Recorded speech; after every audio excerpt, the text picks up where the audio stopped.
Well, I hope everyone had a relaxing break after the last panel and is well rested and sharp, because we want to have a very vigorous discussion at this panel.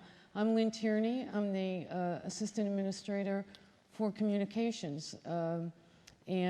Just at the outset, I want to say that it's a tremendous privilege to be here today and to be a part of the Federal Aviation Administration. I've been here for a year. It's been one of the most wonderful years of my life. And the quality of the people that I've worked with and the mission of this agency are noble, and I will treasure all the interaction I've had here. Now, having said that, we've had some vigorous interaction with this group over the last year, as I'm sure all of you are aware. And it's a privilege to be here. These are our colleagues in the media who have the sometimes difficult task of interpreting the wide variety of activities of not only the FAA, but so many regulatory agencies that are critical to the functioning of the country and play such an important role in people's lives every day. And so we wanted to have a discussion today to talk about, in this climate, in the climate of change, in the safest period of safety that aviation has experienced, what is our messaging like, and how can we cut through some of the suppositions that exist, some of the conclusions that are drawn already. And I would hope that people would ask very direct questions and take advantage of the fact that you have people on this stage who are probably the most knowledgeable reporters in the entire country in terms of what this wide subject of aviation encompasses. And they have tremendous history, and they've covered it from every single angle. And so we're hoping to have a very good discussion and try to learn from each other as we go along. And the best way we can do that is if everyone will participate with questions and let us hear from you too. So I'm just going to start off with some introductions. To my right, far right, is Chris Conkey. Chris Conkey is with the Wall Street Journal. Chris has recently taken over the aviation beat. Is that correct? Yeah, Chris just started last year. He covers transportation for the Journal, and he covers the legislative and regulatory actions on topics ranging from infrastructure to rail safety. Chris has appeared on NPR and C-SPAN to discuss pressing transportation issues. Maryland native, graduate of the University of Virginia, and has been with the Journal since 2001, and previously wrote about economics, personal finance, and consumer protection. And I can tell you from my own personal experience, and Chris can tell you from me, having vigorous discussions with him, sometimes he really digs and he really gets into the subject matter, and we're very privileged to have Chris with us. Fran Fiorino, am I saying it right? Yes, you are. Fran has been covering aviation for many years. She's the senior editor, safety and training. She's the senior editor, safety and training for Aviation Week and Space Technology. I'm sure many of you in the room know Fran. And she joined the magazine in 1992 as news editor based in New York, and then later moved to transport editor slot, transferred down to Washington in 2003. She's been a longtime editor of the Airline Outlook column. The safety beat includes accident coverage, regulatory news, and developments in the training arena. She also covers general aviation issues, and she is a pilot, which is good and bad for us because she really knows what she's talking about. And Fran has been covering the agency, and one of the things that's always a pleasure is that she has the history and thoughtful memory to go back and cast questions based in the in the nuance of the occurrence in which they happened before. So we really appreciate that I can't say, oh, and Fran's great to work with and wonderful, because then, you know, we're supposed to all have this little combative stance, so we can't do that. Which brings me to Lisa Stark from ABC News. And Lisa covers aviation and transportation, Food and Drug Administration, Federal Communications Commission, Federal Trade Commission, Consumer Product Safety Commission, and you know, a few other things in her spare time. Lisa has been with ABC News since 1993 as a Washington correspondent for News One, ABC's affiliate news service, and in that capacity reported on Rodney King and O.J. Simpson trials. Prior to joining ABC, Lisa was a reporter and substitute anchor in KGO-TV in San Francisco, and before that she was in Oregon and Portland and Eugene, Oregon. And she began a broadcasting career as a researcher and reporter at National Public Radio in Washington, and graduated from Berkeley, and has received 2 Emmys, a Peabody, and a DuPont Award for her work. And Lisa is a really knowledgeable person, and when we get calls from Lisa and her producer, we always know that we're going to be expected to turn the information around quickly and make sure that we have all our ducks in a row and get her to the right people as quickly as possible, which is what we try to do all the time. But it's a pleasure to have Lisa with us today, and I know many of you are familiar with her and her work. John Hughes is our last panelist, and John is with Bloomberg News. He's been the aviation and transportation writer for Bloomberg for 8 years. From 1996 to 2000, he was correspondent for the Associated Press in Detroit and in Washington, where he covered a wide variety of issues. I love his bio. The issues range from Dr. Kevorkian to the automobile industry, newspaper strike, and other issues. So he fits right in with this crowd. And John has a master's degree from the School of Journalism at Northwestern, and a bachelor's degree at the University of Minnesota.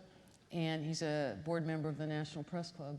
And John writes not only on the day-to-day activities, but extensively on the business of aviation. And so, as you can see from this panel, there's a wide variety of expertise and experience. And what we wanted to do was to try to talk about communication in its purest sense. How can we, as an industry, get our messages across? Are there areas in which we are not presenting information in a cohesive fashion? Are there areas that could be improved? And also fundamental things like why is it easier to sell panic than peace of mind? What is what's the allure? If we have a good news story to tell, if we have accomplishments, and for instance, the one that I focused on recently was, and Bobby focused on yesterday in his remarks, is that we had 25 runway incursions last year. 25 runway incursions is 25 too many serious runway incursions. There's no debate about that. And we are, as you listened to the earlier panel, you heard that we're looking at the causes, we're looking at trends, we're looking at the impact of all of those, and looking for remedies proactively to try to curb that. At the same time, we had 57 million aircraft operations. 57 million. And we had 25 instances, hundreds of thousands, millions of people traveling all over the world every single day. And we have 25 of these serious incursions. And we never hear about the 57 million successful operations. And I think that, from my standpoint as being a communicator inside of a large federal agency, I'm continually bombarded with, why can't you get the good story out? Why do we have to concentrate on this other stuff? So I'd like to open up and see if we could just have some reaction to that and maybe go from there. Fran, do you want to start off? Well, yes, I think what happens in many cases is that when an accident occurs or a near collision or whatever, it's appealing to the human psyche doesn't want to hear good news. Sensationalism sells, sex and violence sells on television. So when the unspeakable happens, when there is an air accident, people are frightened, and it strikes at their core. This is just my belief, because a number of people, I believe, are really fearful of flying. So when something goes wrong or almost happens, it strikes at that fear. You sit on an airplane next time when you're rolling down the runway for takeoff. You can hear a pin drop. There is a lot of tension on the airplane. People are afraid of flying. Basically, you're locked in an aluminum tube, hurling through space at 400 miles an hour, and you have no control over your situation. Yeah, I just frightened myself too. Sorry. But there's a basic fear. So when an accident happens or when something goes wrong, if the FAA is accused of not having correct oversight, it's suddenly, the world is falling apart, the sky is falling. So I think it plays to that fear, and the sensationalism of it, of course, is what sparks the public reaction. And I think it also goes to the very nature of news. I mean, it sounds trite, but myself walking to the subway this morning to come here wasn't news. But had I been mugged and shot on my way to the subway this morning, it would have been news. It would show up in the newspaper and probably get on the local television. So it's just the nature of news. Safety, there is an expectation when people get on an airplane that they will get to their destination. They don't make plans that say, look, I might not get to Chicago today because I might die en route. There's an expectation of safety, and a lot of us, I think, who cover the business don't take it for granted like some passengers do, in fact, because I'm often amazed at how safe the system is, just as you are, and it's a credit to everyone in this room and everybody in the industry that it is. But it's not necessarily news that it's that safe.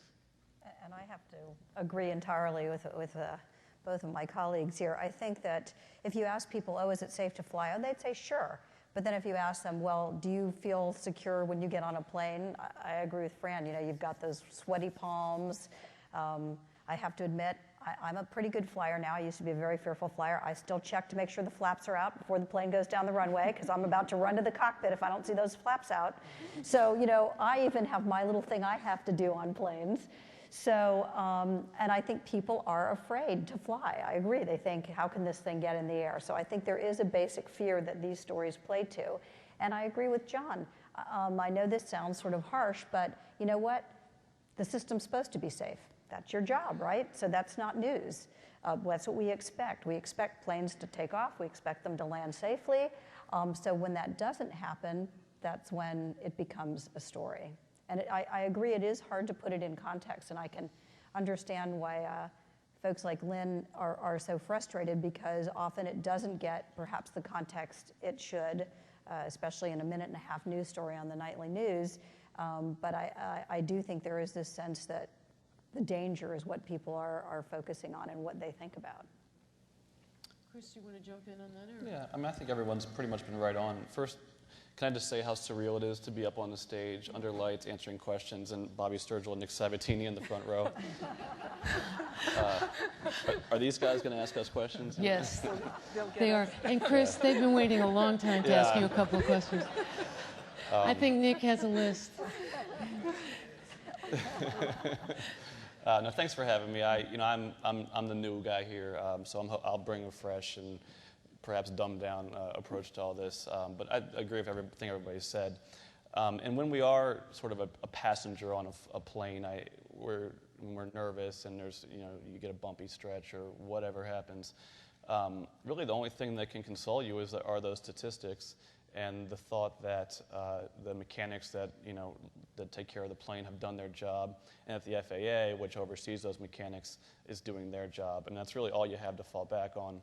And I think a lot of the news that came out this year, and a lot of the criticism that we all levied at the FAA at times had to do with us being educated just about how this system works and whether or not in every single case the FAA is doing its job, airlines are doing their job, whether corners are being cut, that kind of stuff. So I think it does tap into a real kind of primal fear people have that spans across all regulatory agencies when it comes to protecting the public. So in that way, I think it's very common. Just to follow on that, one of the things, and Lisa and I have had this conversation, I think I've had it with you and other colleagues, is, who do you listen to and who do you believe when you're faced with a situation? Like, you get facts and you dig facts out from all different kinds of places. So what is it? Is it the data? Is it the emotion? Is it the timing in which you get the information? And what makes you believe that? Because often we as the receiver come to the first telephone conversation on the defensive. Someone's already been talking, and we spend our time trying to convince you otherwise. And what I'd like to know is how do you make that formulation before you talk to us? And I mean, if you think I'm like interrogating you, I am. So I just wanted to know if you could speak to that a little bit. Yeah. And it might be helpful for people here just to understand like how that process works. Well, speaking for myself, I listen to everyone and really try not to believe anyone to a degree. I mean, we certainly want to get as many perspectives as we can, but you have to be skeptical about everything you hear. And there's inevitably sort of a balancing of what person A said against what person B said, given their interests, their motivations. That's just basic reporting. Stories come up. Sometimes they're generated by something the FAA did yesterday. Sometimes they're generated by what a union did or what a politician did or an accident that occurred or, in a lot of cases this year, what the Inspector General of the Department of Transportation did. So you're right, the FAA isn't always the first call. It's typically one of the first calls for sure. I just think a lot of that has to do with the fact that so much of what we write about is happening in little corners of the world that we don't have access to. They're happening in facilities that we're not in. They're happening on planes we weren't in. They're happening in boardrooms or, just in confidential arrangements. So, that's one of the frustrating parts of being a reporter, and there's always a chase to the truth there that you have to tease out just by almost the way, I guess, police would investigate a crime. You have to really come at it from every possible angle you can, and you'd start broad, and then you hone down to what really is the core of the story. I agree. Again, we're not a monolith up here, really. I'm sure we do have disagreements, but the same thing. I mean, I have to take everything with a grain of salt. Now, clearly, if I've developed relationships with people in the industry, I might feel like that person's always straight with me. So, I can trust that information, or I really, I have a better history of knowing whether that person plays it straight. And if someone doesn't play it straight with me, then I really, a red flag goes up every time I have information from that person for obvious reasons. But I think it is a situation where, you have to verify everything, you have to take everything, you have to look at everything and say, okay, this information may be true, but it may not, and you have to check and double check. And as everyone, I'm sure many people here know, there has been an ongoing battle between the FAA and the Controllers Union, and I find in those cases, clearly everything has to be double checked on both sides because both sides have an interest in presenting it a certain way, and it might be accurate from their viewpoint, but it might not really be accurate when you check it from the other side. So that's one perfect example where you really have to dig down and try to figure out what the truth of a certain incident was. It's difficult to write a story, pardon me, it's difficult to write a story about the FAA or about an airline or about a manufacturer when that information isn't coming in some form from one of those entities. For instance, you might hear about a incident from, say, the Controllers Union. Something happened at such and such airport, there was an outage, planes are backed up. Obviously, I need to get information from the FAA as the official source, what happened there, and I need to get it fast. And the difficulty comes is when someone is saying something is happening out there and they've got detailed information and you can't get the confirmation quickly, You'll see some of your competitors running with things that maybe you don't want to run with. But the key for the organization is to get the information out quickly and come forth with it quickly, because we would rather get something, if something's happening regarding the FAA, we would rather get it from the FAA than, because they should be in the best position to know what's happening at their organization. At one point, I agree with all my colleagues here, and it's a matter of, well, both personal integrity, your values, and also the values of your publication or network. If you're a TV media, there are diverse publications, and each have different standards. You range from supermarket tabloid types, you know, the Martians have landed at Atlanta airport, and ranging from the very trusted publications.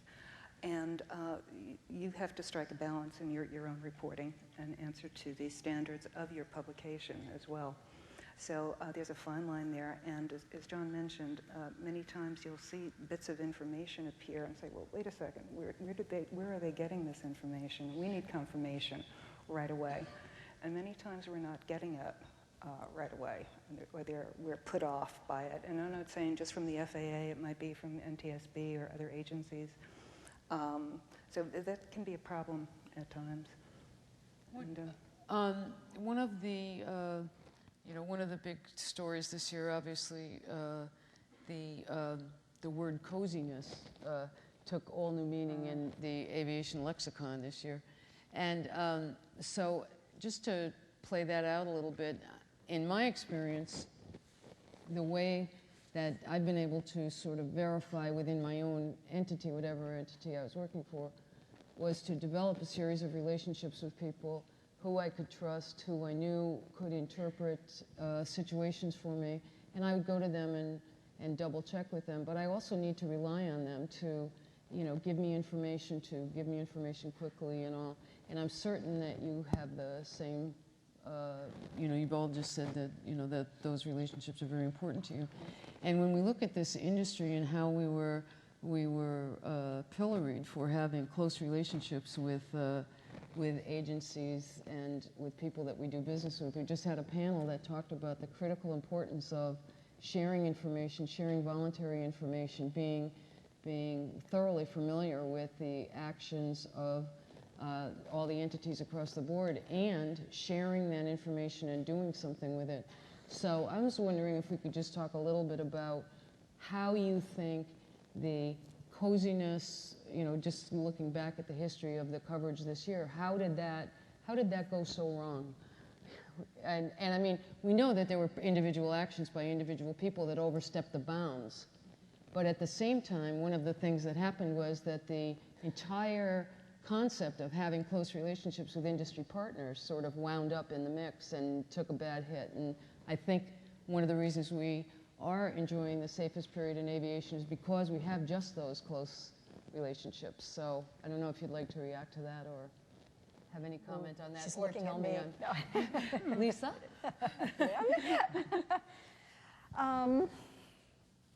I mean, I do think that, you know, the agency, you know, fairly or unfairly, and it's not true just with the FAA, it's true with every agency, you know, gets painted with the brush of whatever its employees do. And, you know, these were, and in the case of the Southwest incident where this all came up, you know, it was not just, it was a manager even that was involved. And there were allegations that it had been brought to the attention of Washington and nothing was done. So, I mean, I think there was, you know, you could say, well, there's a few bad apples, which may actually be the truth, that there were a few people that didn't follow really what they should have done. But unfortunately, it does tend to reflect on the entire agency. And especially, you know, when you've got whistleblowers up there claiming people knew and they tried to raise issues and no one ever did anything about it. And it's hard to get out from under that, I think. And, you know, clearly the agency took some steps as a result of that, because the agency either felt it had to or legitimately felt that, you know, there were some holes in the system that it needed to plug, and that these were made obvious by this incident. I think it's tough. I think you're on a situation like that, the best thing you can do is just to be as honest about what you've done as you can, and you're going to take hits for it. There's just no two ways about it, I think. Well, in many respects, the story of the Southwest case is a story of the U.S. Constitution. And that's really the way I thought about it, because you had separate, co-equal branches of government, the executive and the legislative. And the legislative branch decided to use its authority under law and its oversight to really pressure the executive branch, in this case the FAA. If that committee of the U.S. House, the Transportation and Infrastructure Committee, had not gone forward with its own investigation and decided that this was a compelling safety issue, we wouldn't be sitting up here talking about it today, I believe. There were hearings. You had elected officials of the Congress saying that this was important. And of course, the news media is going to cover this issue. And of course, we're going to go back and forth. And that was really what, for a story like that, oftentimes someone has to be driving it. This story was not media driven. The story was driven by Congress. Interesting point. One thought I had about the coverage, particularly in this Southwest incident, were if the hearings were politically driven in many cases, and on that side of the fence. On the other side of the fence, the media coverage of it, I thought, was overdone, if you will. In fact, that they were looking at a certain segment, an incident, and then not understand. I think the general press really does not understand the complexity of our aviation system. And as a result, they blow things, I think, a bit out of proportion. I may be wrong on it, but they don't understand the workings of the airworthiness directives, the system. So all they hear is, oh, someone violated the system. The planes are flying out of control. They're all going to blow up, and all the passengers are going to die. It's not the case. If you look at the system, it's very complex and really understand it. Yes, things go wrong. I'm not saying they didn't go wrong. But there has to be more of an understanding, I think, an explanation of how the system is working. Does that challenge us to do a better job in communicating that? Does that responsibility lie with us to educate, or will people take the time to understand? I think it's probably very important for any agency, whether it's the FAA or any agency around the world, to, as best as one can, describe what your processes are, what your limitations are. And you don't have to educate every journalist. It's not your responsibility to do that. It's the journalist's responsibility to find out information. But to clearly explain what is going on within your agency. And the same holds true for accident investigations. There are many different cultures involved, the way they handle news information. In some cases, the military has control over the regulations of the investigative body. It's very difficult to get any factual data from them. Mm-hmm. And it's a lot of cover-up. It appears to be cover-up. It may not be, but it's very difficult to get information, at any rate. Well, and I want to jump in a little on that, because I do think two things. One is also in that case, though, in the Southwest case, and other cases sometimes where the FAA comes under criticism, or the safety of the industry comes under criticism, it's also based on an IG report. And those reports are seen as somewhat neutral, if you will. That's kind of the referee in the ring, to some extent. So I do think that when you have a very critical IG report, that's going to get press, and it's going to get, it may carry more weight, for example, than something the agency says or something an airline says or whatever, because the IG is seen as somewhat of a neutral observer. And the other thing is, I do think, and I think this is just a function of how agencies work sometimes. Sometimes I think the FAA is its own worst enemy, because I think that you're partly by circumstance, you're reactive more than proactive sometimes, and sometimes stories change, and both those things are problematic. And they might not change, like Fran said, they might not change because you're trying to hide anything. It may be new information develops, but it doesn't necessarily look good all the time if that's the case. And I think, you know, you have to be proactive. Like there was one situation where the agency knew Congress was going to take up a certain issue, and they felt they had a very good story to tell on it, and they brought the press in for a background briefing the week before the hearing. Things like that are helpful, because then we have some context. We have sort of your side of the story before we're hearing the other side of the story. And I do think, you know, things like that can be very helpful, actually. Great. Yeah. Thanks. And I just wanted to say one more thing. It's a very interesting question on this. Was Southwest, was the media coverage overdone? I think was what Fran said. And it's really a very interesting question, because I think everyone sitting in this room could sit down and make their own conclusion on how serious of a safety breach that really was. And in people that I talked to in covering that story, it was all over the map. There were people that said this was like not touching second base in a double play. It happens. It's no big deal. There was no safety issue. There's other people that were saying this was unusual. This is worth the scrutiny. But then you also had political elements in here, clearly, that are driving this story, whether it becomes worthy of serious consideration or not. You're still going to see what the hearing is about. You're still going to quote the chairman of the House committee, whether, you know, so it gets into this area of should the media just ignore these people and what they're saying because we don't think it's really that much of a safety breach, or do they get covered because of who they are? And then we can't forget that there was the American Airlines and the Delta groundings that were sort of wrapped up in all of this. And now all of a sudden we're talking about tens of thousands of people, in Dallas, Fort Worth on the ground. And then it becomes even more of a big story. And so we could talk all day, I think, about this particular, how it became news. Should it have gotten the coverage?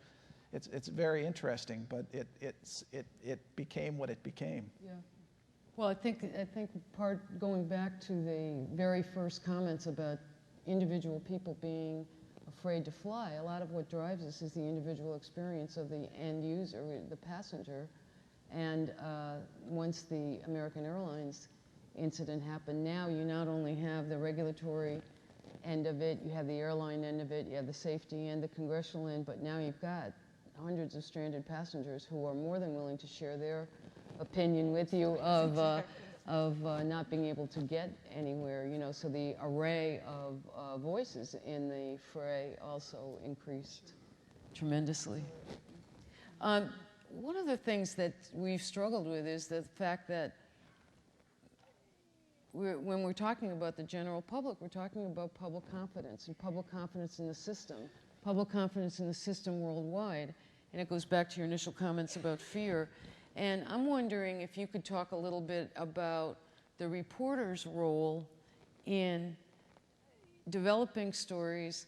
Some of the stories from my standpoint, which is probably not surprising, is that I think some of the stories, as you talked about, that have been driven by the union negotiations or lack thereof, have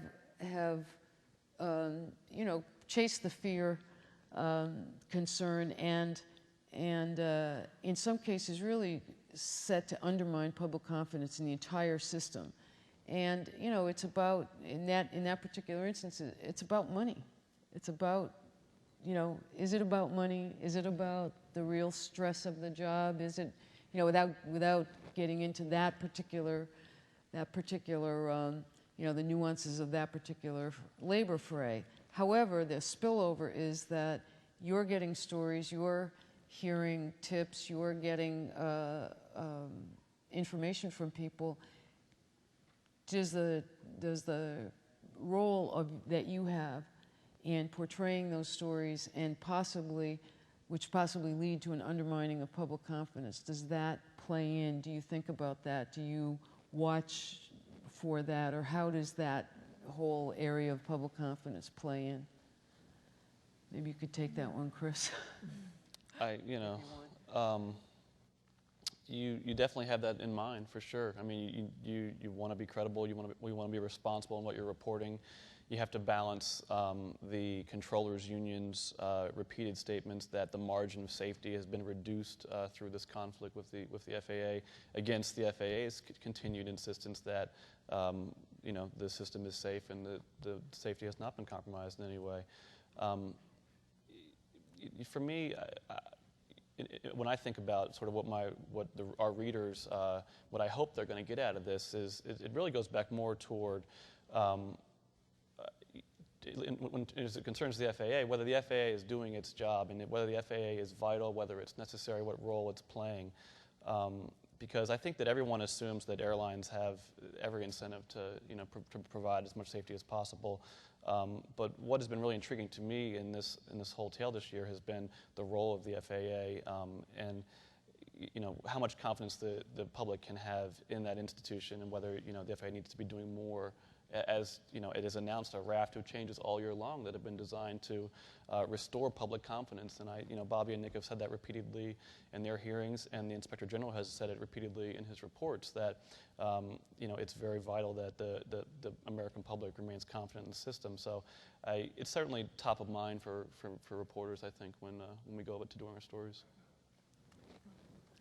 I think it's important as well, and I agree with everything Chris says. You are looking for balance and confidence from your readership. I'm in an unusual position because I don't deal with the public. I work for a publication that is a trade publication.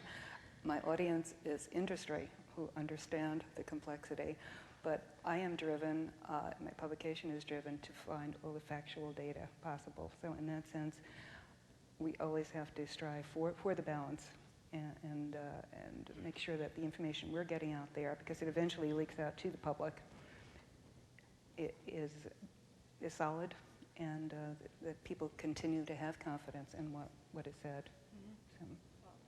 I'm going to say something that maybe isn't going to come out right, but you'll forgive me about that. I mean, on one hand, I could play devil's advocate and say my job isn't to instill confidence in the system. That's your job. And I'm not trying to undermine the system. I don't want to do that. And I want to try to be as balanced as I can, given my editors who beat up on me all the time and work on my scripts.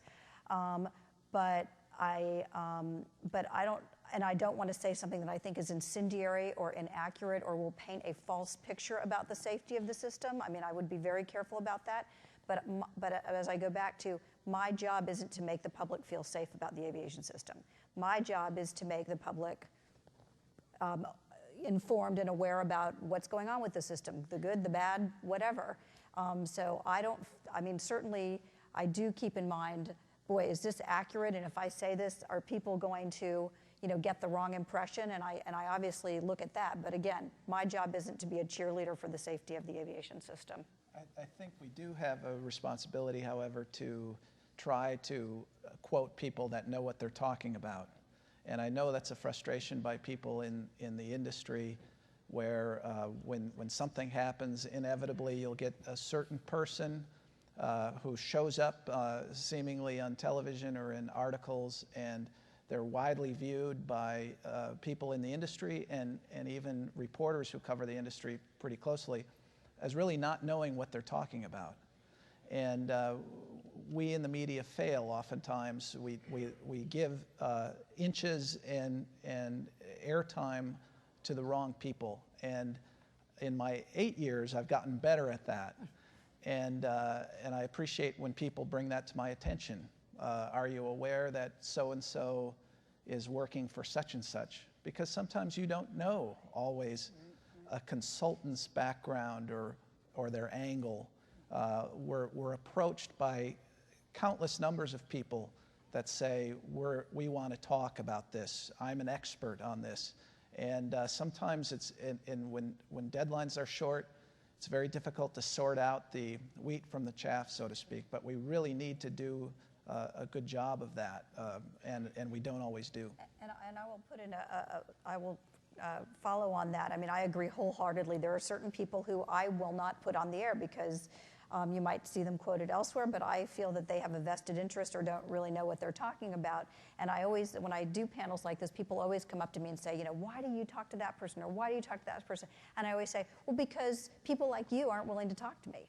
And I will call people and they're like, oh, I can't comment, or I don't want to talk. So if the people who know about the industry aren't willing to go on television, sometimes you're left with people who maybe aren't quite as knowledgeable. So I'll just throw it out there that hopefully we'll have more willingness for people to let me put a microphone in their face. Sign up now. Make a little pitch, right? Sign up now. Just one quick anecdote.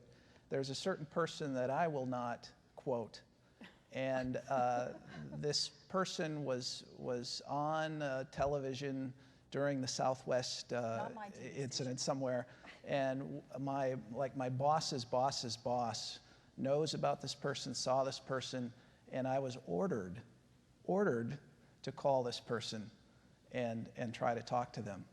So I did, because I was ordered to. Luckily, the person was on the other line, so I left a message, and when the person called back, I was on the other line. So I did what I was told, but I also managed to, do the right thing, in my opinion. What do you see, Chris, maybe you can start off, what do you see as the big issues on the horizon, and particularly as we enter this new era here in Washington? What do you see as the coming towards us in terms of news issues and what people are going to be focusing on in coverage? You mean outside of the financial crisis, the war in Iraq, and everything else? Yeah. Yeah. I don't know. That's a good question. I haven't thought a lot about that. Obviously, the transition is foremost in everyone's mind. Who's going to be running these agencies? Who's going to have key positions? How is their orientation going to be different? Are they going to overhaul the job inspectors do? Are they going to take a different stance toward industry when it comes to carrying out this risk-based approach that everyone seems to agree is the right one? But the challenge is in straddling the line properly between being cooperative and being tough when wrongdoing emerges. So I don't know. I mean, obviously the slots battle is going to be big. That's ongoing. I think everyone's going to follow that. That's kind of a revolutionary proposal, and so top of mind those couple, I would say. Fran? Well, I think a lot of issues are coming up. One that I thought about a bit is as we are moving toward a more globalized industry and emerging nations are coming forward and people are traveling more around the world, we hope, and building up, I wonder if there is, we already have an ICAO standard to follow, obviously, for airline safety, but I just wonder if there should be a global standard set for safety, an enforced standard. So this is why we have some blacklists of airlines, why FAA has their international aviation standards, because I think people are going to want to feel safe in the air, and is there some basis here that we can work with or set up? So that people have some assurance that they're not flying on rickety aircraft that are going to fall apart in the air. There's an old saying that the aviation beat is a labor beat, and I think that will be true in this coming year more so than ever. I think with the capacity cuts that the industry has made and is going to continue to make based on just what we were picking up yesterday at this conference, we won't see the sort of delay issues that we saw in the past. But with a Democratic administration coming in and airline labor unions feeling that they really gave a lot, well, in fact, they did, in fact, make many concessions after September 11th, and the industry starting to make a little bit of money again and have a more positive outlook as far as their earnings go, I think we'll see more of a return to the 99, 2000 sort of time frame where there's a push within the airline companies to move up the pay scales, and to the extent that that's not happening, more actions in Washington to try to bring about the changes, and perhaps even activity in the field where we saw some slowdowns in, for instance, at United Airlines before their big contract. And so how does the regulatory framework deal with that? They've done it in the past, but I think that will be something to watch. I mean, I think labor will definitely be one of the big issues. I think depending on what happens with the economy, that could be a big issue with the airlines, obviously. I think runway safety remains right at the top of the list, just because the NTSB is focusing on it, you guys have focused on it, the controllers are clearly focusing on it. I mean, I think that's going to be still continue to be a hot story as we go forward. Allison, should we be taking questions now? Okay. I wanted to ask, since I think it's really great that we have the caliber of people here that we have, and I wondered if each one of you had something that you thought you could talk to us about that, with particularly this group, that might be, that might be something that you've been thinking about in terms of our ability to either meet your needs or, things that you would suggest to us, and we can take it. You can be very frank, if you think we, you talked a little bit about what we could do to do a better job, but I think as an industry, we're looking for a way to pierce that attention. I think human attention is the most precious commodity, and we need to figure out how we can get our story in among the array of other things that are battering people every day. And it starts with you, because you're often the communicators of our stories. So before we took questions, did you want to maybe address that a little bit? I think it's to be aggressive with talking to us. For most companies and organizations, dealing with the media is kind of like a trip to the dentist. It's nothing that you want to do, but you recognize that you have to do it from time to time. But really, it's best if you're aggressive, talking to us first, and making times where we can even talk informally, as opposed to like a press conference kind of thing, but to get to know one another and talk on background, so that when the big story hits and chaos breaks out, we've already got a kind of a relationship and understanding and a good open line of communication. A dentist, huh? I'm not sure about that one. You have to be anesthetized before you come talk to us. No, I agree. I think those relationships, as I mentioned before, are critical. I know most of the public affairs people, at least one person at every airline, key airline, and it's great because if something happens, I can just call them, they'll answer my call. We have these relationships. And the thing about the media, especially nowadays, is it is a 24-hour animal, unfortunately, and information needs to be out very, very quickly. Sometimes you may not even have the information, obviously, but I think that's another thing. You have to be very responsive very quickly in today's environment, because otherwise, as John was saying, the wrong information will get out there. You'll see something out there and you'll think, is that right? Well, that's all they've got at that time. So I think those two things are very critical. Thanks. No, I agree. Ditto, John, Lisa. It's very important. Those relationships are very important. So you know when you pick up that telephone, you're going to get someone who will give you an honest answer. And that's been the case basically with the FAA. I mean, I think we've had a very good relationship where I will get, I don't know, I'll check. And at least there's some sort of a response and give and take.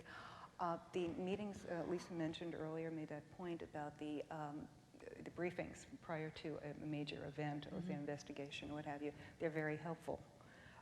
They truly are. There's one negative point about them, which I've seen, I thought I might mention too. They're often seen as preemptive strikes. And as a result of that, they are. No, they are. But what happens psychologically, I think, as a result, is that you're proven guilty. And that filters in through some of the news reports, I see.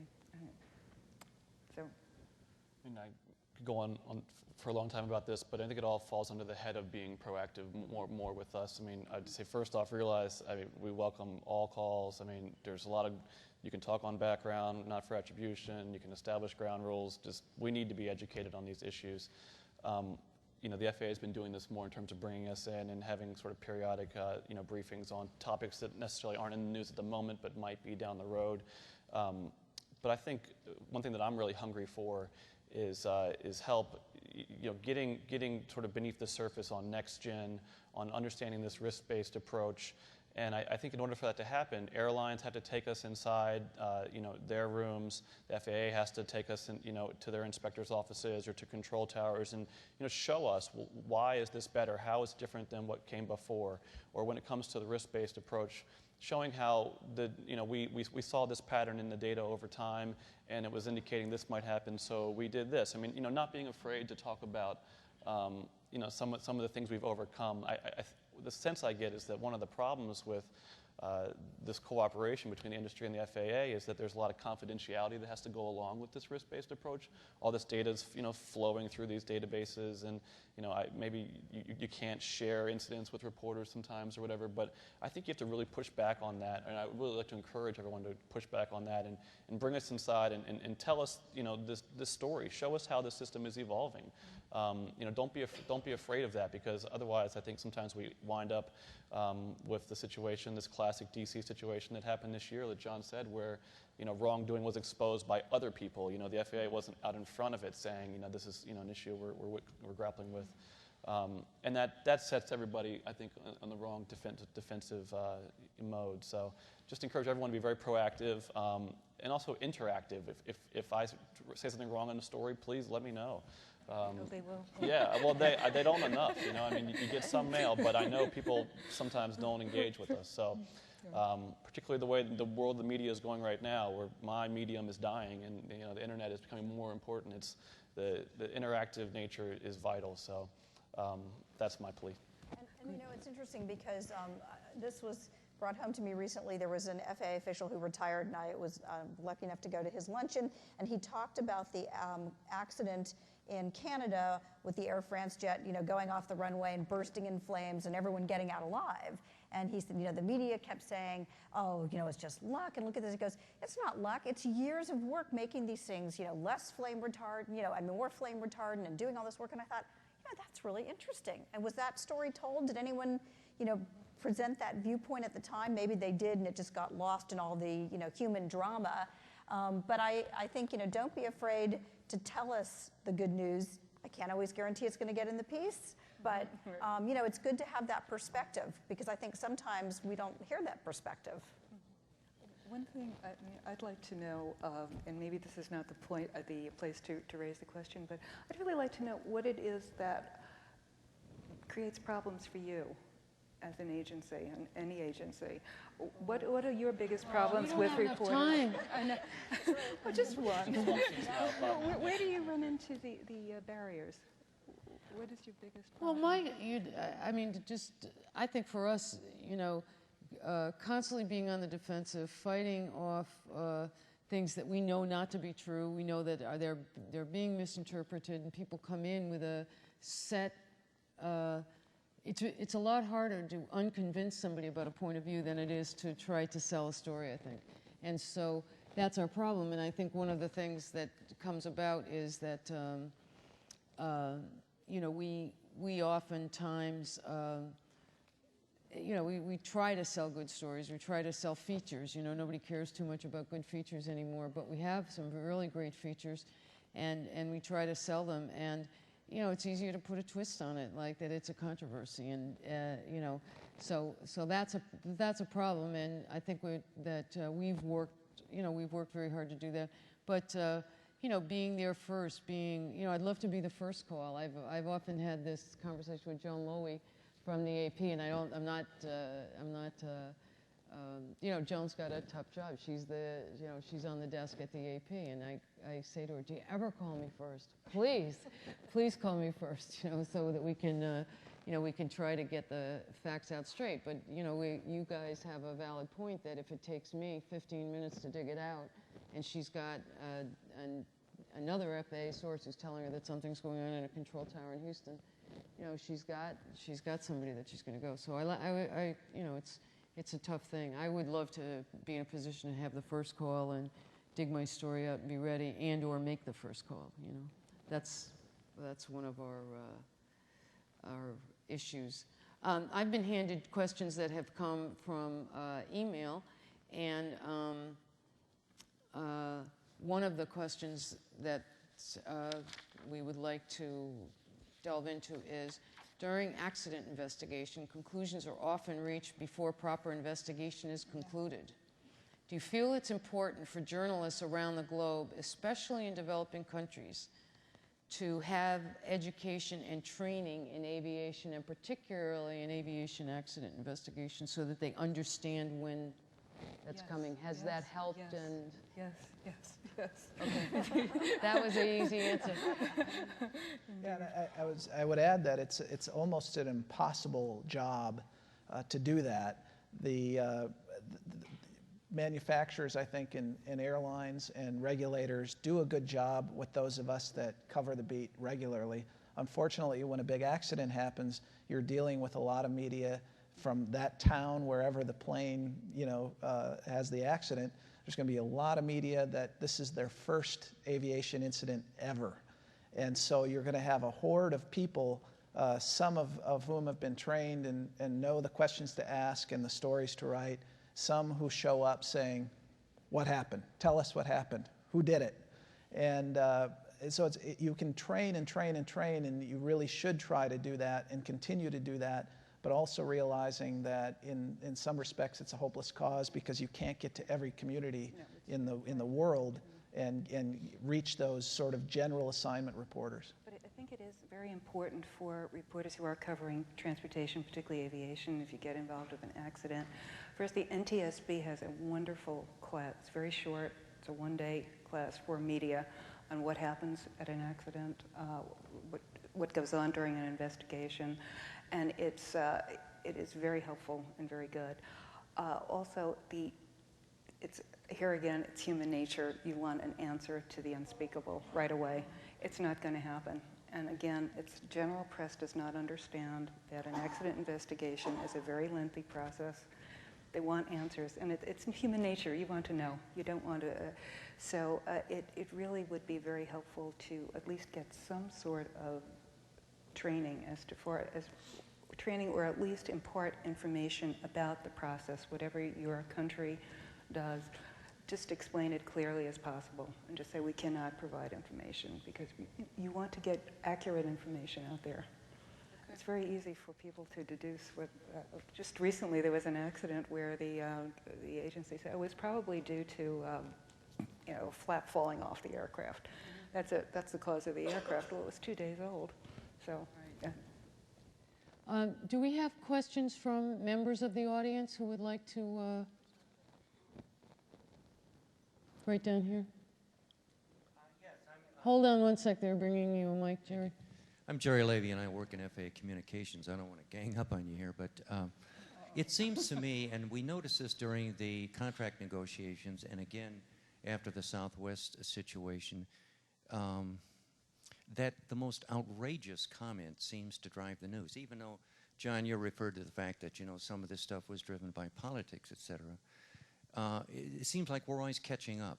We have to disprove something that's said rather than, starting from an even playing ground. Lynn alluded to that earlier. And even, with esteemed members of Congress who should have known better, were making outrageous comments about the safety, that it's, if they really believed what they were saying, they would have not flown home to their districts. They would have taken a train. But I think they all flew home.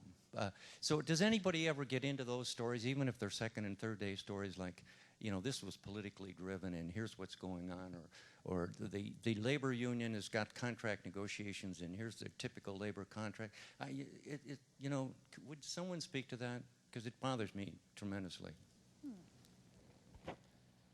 I think that it's a concern, it's a problem. It's something that we wrestle with. There's numerous stories that we bat down within our organizations, press conferences that we do ignore, conference calls that we participate in and then don't report on because sometimes of what you say. Sometimes it's just too over the top. Sometimes it can be so extraordinary, on the other hand, that it is worth reporting. For instance, when the head of the controllers union told reporters on a conference call that it was not safe to fly into certain cities. Now that's a situation where I might ignore that comment and that story much of the time, but here you had the head of a union whose very livelihood comes from the safe transportation of people in the United States saying that he would not, something along those lines, that he would not fly into a certain city. I said, I have to put this out because this is extraordinary. This is very strange. But I agree with you, and I agree that we often don't succeed in batting down maybe all the stories that should be batted down. Sometimes we have internal struggles within our organizations that we get outvoted, so to speak, on what might be news. But we try, and we need to get better, in some cases. I'm sorry, go ahead. Nope, go on. Sorry. Did you have a question? Thank you. My advice about people who are nervous about flying is the most dangerous part will be driving to the airport. Having said that, though, this forum, from my perspective, is about how we improve safety. And we've had some perspectives from the panel, but I'm interested to know whether the media think that they have a role in actually helping to improve safety. Well, I think we do in an odd sort of way, and not necessarily in the way that you want to hear. I mean, we maybe have a role in the sense of if we, much like Congress thinks it has a role, obviously, because it seizes on certain things and feels like it will make things safer if it points up weaknesses in the system. I guess the media, perhaps in that way, if you think, if you can point up something that's not working properly, and then that leads to some sort of a fix or a change, then you've improved safety that way. And that's one, if you're talking about something where there is a safety issue, if you bring it to light, that might be a way to make sure that issue gets addressed. It's one way that I would perhaps think that. And I would answer the question yes, just in the fact that we go to the NTSB, most wanted safety improvements. We go to safety conferences. We write about accident investigations. I mean, ultimately, everything boils down to improving safety and using in sort of the audit function that media plays in society, and that we're independent brokers. We're not working for the government. We're not working for industry. We're not working for anybody except these outside entities. So in bringing that sort of outside audit function, I think part of it is to improve safety, and it helps, I think, bring about improvements in the sense that we publicize many of these activities. I agree with John and Lisa, too. I think I see our role as presenting the accurate information about, let's say, an accident to the public, and not to instill fear, but rather to build the confidence in that way by getting correct, balanced information out there. So in that respect, I think that's the way we can improve or at least help safety along. You had a question over here. Okay, I'm Keith Smith from the Civil Aviation Authority, Jamaica, a board director. And the dissertation this morning, I think, was very interesting. And then it occurred to me, the regulatory agencies, as they approach the subject, should they drift more to public relations vis-a-vis hard news? And how does one bring the two together? Chris, take it. Can you synthesize that a little bit for me? I mean, Are you talking about the role of the regulator? So the regulatory agency, should we be putting out more towards public relations in order to build public confidence and tell our story, or should we be more straight facts? I think we have to do both. I think we have a responsibility to do both. I think it's, personally, I think that we have a great story to tell. We have young, vigorous, excited, capable students coming into the air traffic control field. I think it's important for the public to understand that those people are qualified, that they're ready to go, that they're dedicated to service to this country. And so, you know, I'm perfectly willing to go anywhere to push that story and try to get people to understand that story for two reasons. One is because I want to fight perception that we're not hiring people who are qualified, and number two is to try to restore some of the public confidence that I think has been taken away by people saying that we're not hiring competent people or that there's a big stress out there. You know, I want to try to show that. So I think I have responsibility, one way to show that we're being responsive, we have a hiring plan in place and that we're hiring people. On the other side, I want people from a public relations standpoint to know that we have enthusiastic, qualified people coming on board to you know, take the system into the next generation. Same thing with NextGen and some of our programs that we're doing. I want to try to show people how their lives are going to be made better. Not just the factual stuff that we've signed a contract today that enables a certain piece of technology. I want to take that and try to translate it and to show people that the introduction of more precision into the system eventually creates more dependability and more reliability, and people can predict better where they're going to be and how they're going to end up, and that their delays will reduce. So that's part of what drives me as speaking for a regulator. You know, I don't know if you guys have comments on that. No? Okay. Any other questions that we have? Yes. Yes, sir. Thank you very much. Media is always doing very good job. Together we all, I'm from safety department head in India. Media is doing very good job. I want to say only thing is a question and suggestion also. You may answer, you may just say no or yes.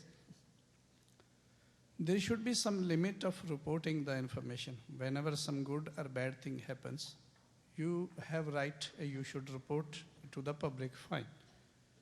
But there should be limit. You start from media person, they start investigating the incidents before regulator, the government or anybody else does. Anything happens, documents are sealed. Through proper channel, a statement is given to the government on the happening, on the occurrence. Then you wake up the controller or the pilot or whosoever is involved in the issue and ask him the information. Before he releases, he is interviewed, interrogated and everything. You start asking the information. If he does not give the correct information, you again trouble him. If he gives the correct information, before the news goes to the appropriate authority, it is there on the paper and he is nowhere. What about his family and his department? Even he can't work where he is supposed to work. So that's what I say. Question is, there should be some limit of information getting and publishing and not the investigation by the media people. Thank you. So we can say yes or no? No. I mean, the person doesn't have to talk to me. You know, I feel that, you know, you can call whoever you want to call. Usually during, especially after an accident, those people won't talk to you. So I've very rarely, I can't even think of an instance where someone talked to me ahead of investigators, to be honest with you. Exactly, no. You know, they pretty much clam up. Yeah. But I think you know, if I have access to their number and want to call them, I would have no problem doing that. But I would expect that they wouldn't talk to me. That would be my expectation. Yeah, usually no information is available, and as Lisa said, most parties to an accident cannot speak to the press and will not. This lends itself to speculation, which is what you may be addressing here, and I have no control over speculation by other press, I really don't, but most parties to an investigation cannot. They are limited by law to say anything about the accident itself. So our job is really to find as much factual information as possible. I got a question from email from the audience that says, you all recommend that we be more open to sharing data and info with you. We know open data sharing requires trust. Why should we trust? Well, I think that goes back to being proactive, being upfront, getting to know us, developing the trust before the chaos breaks out. When the chaos breaks out, it's too late. You're going to be here, we're going to be out there. You're going to be prevented in some cases from talking to us. We aren't going to be able to reach you. Unless that trust relationship is already there, it's not going to work as well. So that's why, for instance, right now, there's no major accident that's happened, no major investigation. The airline industry's doing all right. FAA is getting ready to transition to new leadership. This would be a great time for all of us to spend time together and start developing that trust, because it's not going to happen just at the day that something happens and I come at you with a tape recorder and a notebook. You're not going to want to talk to me and you're not going to trust me. But many of you out there know me already and know some of the people up here, and hopefully there's trust that's already there. Or perhaps you know us and you don't trust us. You've tried already and you don't trust us. That's a different problem. But hopefully if we have a relationship, there will be the trust, but it's very difficult to just develop it on the spot when a big story hits. That's why that proactivity is so important, to just go back and do it on a daily basis, have lunch every couple weeks or a month, and get to know one another. I mean, I do think it's a legitimate question, though, because as John mentioned, for the one story, his editors forced him to call someone that he didn't really want to use for his story. Ultimately, that person didn't get in. I have editors that I answer to also, and I'm constantly fighting a battle with them about sensationalism and what can we say and what's accurate. And so you may trust me, I'm somewhat at the mercy of my editors. So, I mean, I do think it's a legitimate question, and I don't have a real easy answer for you, because I don't ultimately determine what gets on the air precisely. I mean, my editors have a say in the tone of the story and what bites I'm going to use. And so I do think it's a legitimate question. But if someone has, if I've developed a relationship with someone and I'm really not particularly happy with how the story's going, I mean, obviously I'm going to fight to get it the way I want, but I will be as straightforward with the person. I will call them and say, you're not going to like this story, and I'm going to tell you why, and here's what we're going to say, and this is why we're going to say it. So you may not, at least, hopefully the trust will at least allow that conversation to take place. Did we have other questions? Okay. I would like to appreciate what you said. That's a very good point. I do make contributions in the Northwest. Coming back to the Southwest story, there's a very interesting point here. I read all the articles, and the individual, without naming him, he was in Alaska before, and he's had some problems up there in the same area that developed down in the Southwest. The interesting point is that what happened with Southwest was not as much as a safety issue as to, do I get on the airplane? But the FAA has a problem. They cannot go and examine every airplane on the fleet, so they rely on paperwork. When the airlines fail to do the paperwork, the FAA cannot monitor the system and say this airline and these operations are safe. And that's what happened in that situation. Of course, once it got into the press and it started to gallop away, the FAA had to do something. So here we had stranded passengers in Dallas and everywhere else, and it really created chaos. So I think as far as the news media, if you get the background as to how the FAA really operates and how the airlines operate, and have a feel for what's happening there and have a story immediately to go out and say, well, this may not be as much a safety issue per se, but it is an issue that has to be corrected because the FAA has to maintain the safety.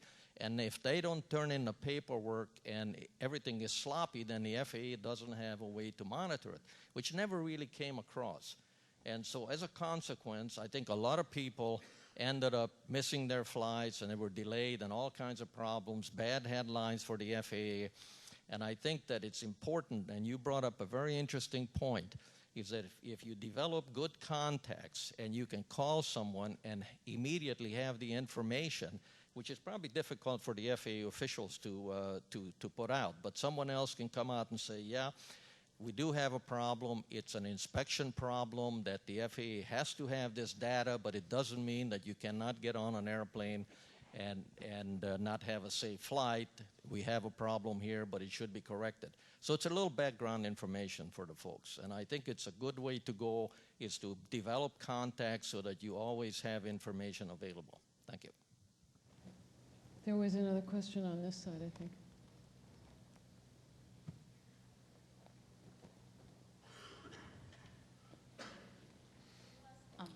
Hello. It was just a comment in the trust subject. I think a lot of times the frustration plays a big role because we sometimes as authority make press conference and talk about a problem, an accident or whatever. And then we see the news or the paper and we see different stories. And we were all in the same room listening to the same things. And we get really frustrated. And I think it also happened with you when you try to call and try to get a news and nobody answers or they are just later or something like that. And I think we both have to really work in trying to make a good communication between, and maybe it's just keep working and don't lose the faith, I guess. I mean, I think you hit on a couple of important points where if we, as the agency that's supposed to give information, if we're not giving information, people are going to find a way to fill a void that they're looking to fill. And so, you know, getting the information out as quickly as possible and as directly as possible is critical for us. And while the collaboration is important and needs to happen and does happen, we're still in very different positions. The news media is still in kind of an audit function, answering to a different group of people. So there will be times, no matter how good the relationship is or how deep the trust is, there's still going to be times when you're like that.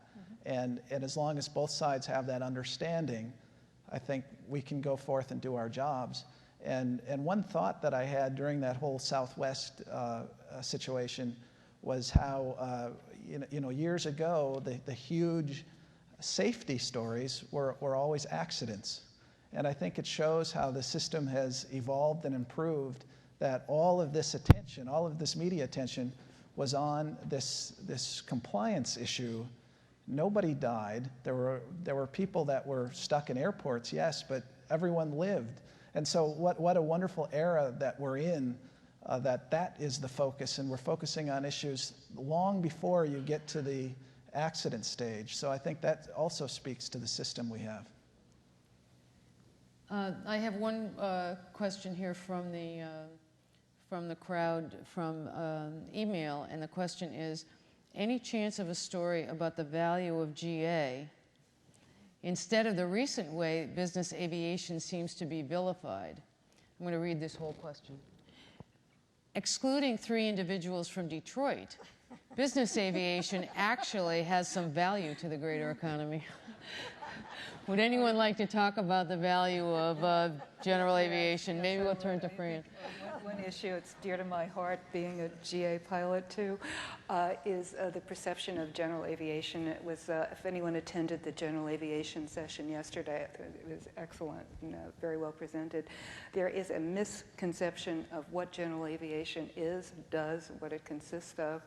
And I think we really have to look at GA and the value it has. It's not only business jets, it's single engine piston aircraft.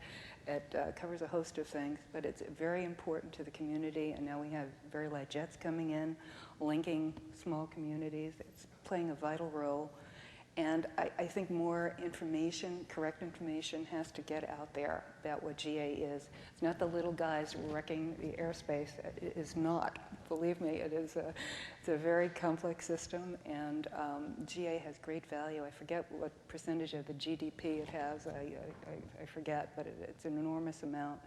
And really, the General Aviation Manufacturers Association just issued their third quarter reports. Business jets are selling big business in business jets, let's put it that way, right now. And again, it's not just business jets, but it's a huge community. AOPA is not out to get everyone, nor are GA pilots. They are very conscientious, very safe pilots for the most part. Yeah, you have hotshots in every area, even in commercial aircraft. So, but a lot more has to get out there, I believe, about general aviation and its value. So I agree, and I think we could use some education. It's funny because I got pulled off the aviation beat to do the Big Three story, and I was sitting in that House hearing room with a laptop on my lap, and here comes these Congress members saying, "How did you get here? You know, you took a business jet, didn't you?" And I was so shocked that this came up at the hearing. I was like, wow, I didn't expect this to be coming up here, but put it right into my story because I knew that would be of interest to people. Well, the story goes out on Yahoo and Google, and my email address gets attached to the story. So here I am sitting in the hearing room, and all these emails are coming in from all over the world. People just so upset. How could they have taken a jet to Washington? And, you know, it really resonated with people. And the Big Three auto chiefs said nothing. They said not word one about their jet. They just acknowledged that they took it there. And I certainly wouldn't have expected the issue to come up. I would have been fired, I guess, from the lobbying shops of the Big Three because of that. But should they have anticipated that members would come with that issue? And should they have prepared answers to respond to the reason that they use them, which there's very good reasons the auto companies use business jets, as many of you might realize. They go to remote areas of the country where they can't get an airline flight. They're often carrying frontline regular employees, not the executives. And you know, Fran could go on and explain the merits of using these things. It wasn't said. Word one wasn't said about that at that hearing. So there was no response given. But you know, there is no response. Right. It wouldn't have mattered what they had said. Right.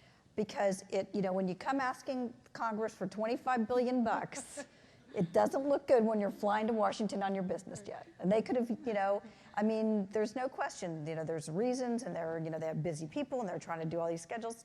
It wouldn't have made one bit of difference. Right. So should they then have anticipated that? Well, they should have, because I believe ABC ran the story the night before, which is what started the whole brouhaha.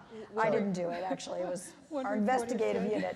So you'd think the next day they would have figured out that someone may have asked them that question, One but they reporter didn't. said, couldn't they have at least pooled and taken one jet instead of three? Unfortunately, it's abuse of power and at a very bad time. So that would makes it bad.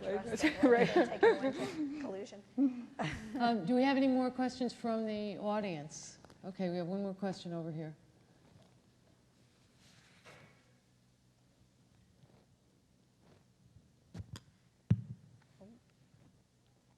Here. I think there's one in the back. There's one in the back too. We'll take this one in the back and then we'll come to you. Go ahead. Hello, hi. Well, I'm Bill Vasa at the Flight Safety Foundation. Hello, everybody up there. I work with all of these people a lot. One thing I wanted to say is that you can trust these people, okay? So I'll give my unsolicited endorsement. And it always is good to work with these people when you don't have a real story brewing, because you can say anything you want because they can't get it published anyway. You really, there has to be something going on. So an issue that's a problem where the press is getting involved around the world and is actually starting to shape the face of safety a little bit is this issue of risk-based oversight, safety management, all the buzzwords you've heard around here today, which is a difficult story to tell.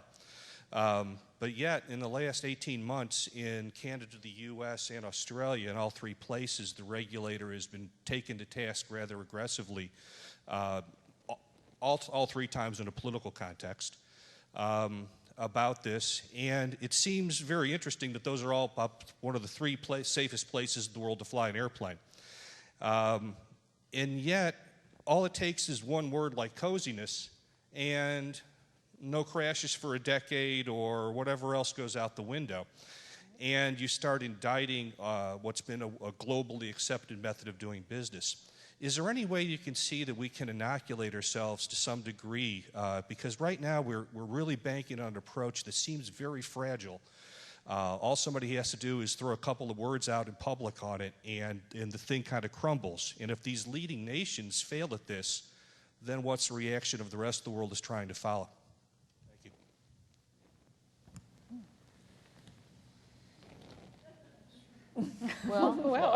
as quiet as the officers. Just from a basic stance, I mean, I think that the safety record will speak for itself, first and foremost. So if it works, it'll work. But secondly, I think, you know, the next time that you get a rogue PMI, right, who doesn't, you know, call the airline on what they're trying to get away with, you know, the FAA, you know, needs to crack down and needs to make it clear and needs to share that story, because, you know, I haven't heard anyone really seriously say that this risk-based approach is totally off the mark. I mean, you can't be all places at once, and you know, it's smart, but there has to be a little more public confidence that when someone you know, steps out of line, that the system is tough enough to take care of that, and I think that's really the key going forward to defending this, you know, because we're right now living in an era where we had the opposite occur. But with that said, I think if the system works, it's going to work. I think a lot of the nuance does get lost, Bill, and when something like the Southwest case breaks out, there's no familiarity in the public with the risk-based system, and to the extent it gets brought up in that context, it's way down in the story, and you're already focusing on this oversight issue. And again, I think the best prevention is to be the ones who bring out the bad news. If there's bad news in your organization, and I think the Southwest case should have been thought of as a bad news story by people within the agency, you want to break your bad news stories. You don't want someone else to do it. And again, my first words on the Southwest case were from an Inspector General letter to Mr. Oberstar's committee. That was the very first bit of information I was able to put on the record, even though I had heard about this issue and had been asking about it, including asking the FAA about it. But nobody was willing to come forward with it until after other sources had come out with it publicly. Now, could FAA have presented it in that context, and could it have helped with the overall presentation of the story from FAA's perspective? I'm an optimist, and I would say yes from their perspective. Maybe they would disagree with me and say it wouldn't have changed anything. I'll let it go at that. I mean, we saw, I think it was one of the groups that you all had go out and examine the system came to this conclusion that the IG, as recently as 2 weeks ago, said that it's still really difficult to get these various you know, CMOs to really interpret the rules the same. I mean, it's a really hard thing, and you talk to a lot of folks who know the agency very well, and they describe you know, to some degree or another, that there's sort of fiefdoms out there, and Dallas is, you know, different from New York, it's different from LA, and an airline, I don't know where I heard this yesterday or the day before, I read it somewhere, that, you know, when it comes to like a de-icing situation, that, you know, 2 planes maybe that were out of Dallas would be able to take off, but one that was coming out of Chicago, CMO, wouldn't be able to, just because there's a varying degree to which things are enforced. And that is going to remain a challenge, it seems like, for the agency going forward. So to whatever degree you can reassure the public, or, you know, beef up your national ATOS oversight, which is what the IG has been really hammering on for a few years now, I think can go a long way. It's difficult, I think, to prove that. You know, you have to kind of be willing to take people inside and expose some warts and everything. But I think that, as much as anything, would go a long way toward restoring confidence. Okay. Yeah.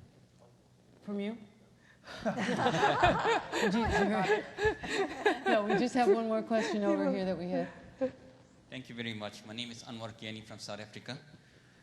When I have media people in front of me, so I normally start off with without prejudice and off the record. Okay, so pardon me. Just a couple of comments and then a question. I think we must understand that aviation safety didn't get here by chance. The statistics we have has been as a result of dedication of hard work and pure commitment. Secondly, the FAA, the thinking that got the FAA to this stage today is certainly not the thinking that's going to take the FAA forward. And we could see that by the vigorous debate and the discussion that we had over the past 2 days. There's some fantastic programs coming about, some fantastic thought processes, and all of which is inclined towards one core purpose: improving the safety of our skies. The other issue that I want to raise is we must also commend the leadership of the FAA. We're hearing all these discussions of Southwest, but the statistics as carried out by Bobby yesterday clearly indicates that there has been a massive, massive drive towards improving the skies, and we need to recognize that.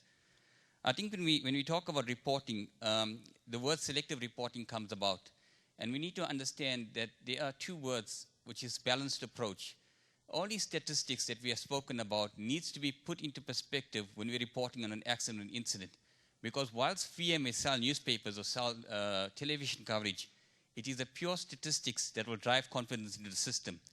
And the question I'm going to raise is, and Chris asked this earlier in the deliberations, is that is the system safe?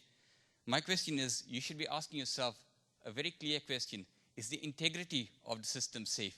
If we can answer that, then we instill public confidence within the system. Thank you. Yeah, I agree. I mean, something that Nick said at one of his hearings struck me, or I think Bobby repeated this as well, that the system in their view is 99.999% safe, but it's that little sliver of percent that we don't know that keeps them up at night. And you know, I think we've been tough this year in our coverage, and I think we're going to continue to be tough, but I think we're also going to continue to be fair. So I think we're still going to focus on, you know, the issues that remain, but I agree that it's important to sort of take that balanced approach. And I think you do see that in the stories a lot of times from the, you know, the responsible outlets. You know, going forward, you know, the more that we kind of engage on this, I think it makes it easier for us to have that balanced approach, and the more that we feel like we have interaction, and you know, the surprises don't just leap out of nowhere, you know, but we can see them in their true context, and it lets us, you know, give our readers that balanced approach that he's talking about. And nobody talks about people dying from smallpox anymore. Smallpox doesn't get attention because it's basically eradicated, it's gone. We talk a lot about people dying from cancer, and we say we need to take care of that. We talk about, you know, 43,000 people dying on highways. We say we need to take care of that. I think there can sometimes be an oversensitivity when we talk about that sliver, as my colleague pointed out, because we're always going to talk about where the gaps remain. That's part of this society's audit function. It's a given how safe, how incredibly safe the system is, and it's shown by how we don't talk about it. We don't talk about the crashes that happen every year, you know, the several a year. We don't talk about the high accident rate like we talk about the road fatalities. The road fatalities haven't dropped. I mean, that's an area where the number has been stuck up at, you know, 43,000 for years. Why can't we get that down? Why can't they be like aviation? So I don't think there's this, I don't get the sense anyways. I mean, yes, we talk about where there are breakdowns, and the FAA spends all kinds of time focusing on preventing those, but that's not to say that we don't acknowledge how safe the system is. It's so safe that, like smallpox, it doesn't get a lot of discussion in day-to-day life. I want to thank all of our guests here for being so frank, and I think that this has been a really useful session, enjoyable, and there's more to come. But this is a great group, and I think we're very lucky, and we're very lucky in this country that we have the main reporters who are covering this industry being so well educated and so informed. And the best we can do to continue that, best thing we can do to continue that is to keep giving them the information when they're asking for it. So thank you very much. Great. Thanks. Thank you.